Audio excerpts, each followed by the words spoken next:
Hello అండి అందరికీ. నేను బ్రొకోలీతో రెగ్యులర్‌గా రైస్ రెసిపీనే చేస్తుంటానండి. అలా కాకుండా ఈరోజు పిల్లలు ఈవినింగ్ స్నాక్స్ టైమ్‌లోకి ఒక మంచి రెసిపీ అయితే ట్రై చేశానండి. చాలా అంటే చాలా టేస్టీగా వచ్చింది. హెల్తీ కూడాని.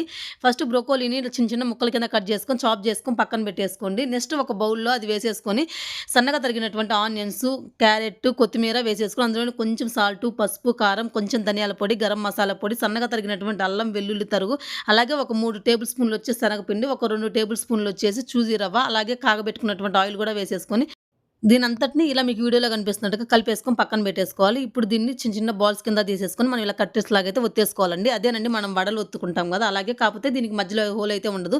అలా అన్నీ ఒత్తేసుకొని పక్కన పెట్టేసుకున్న తర్వాత స్టవ్ ఆన్ చేసుకొని పాన్ పెట్టేసుకొని కొంచెం ఆయిల్ వేసేసుకొని ఆయిల్ హీట్ అయిన తర్వాత ఇది ఒక్కొక్కటిగా వేసేసుకోవాలి. దీన్ని కొంచెం టైం తీసుకుంటుందండి. మనం మంటను లో ఫ్లేమ్‌లో పెట్టుకొని మెల్లగా అయితే మనం కుక్ చేసేసుకోవాలి. అలా కుక్ చేసుకున్నట్లయితేనే లోపల ఉన్నటువంటిది మనకు చాలా మంచిగా అయితే కుక్ అవుతుంది.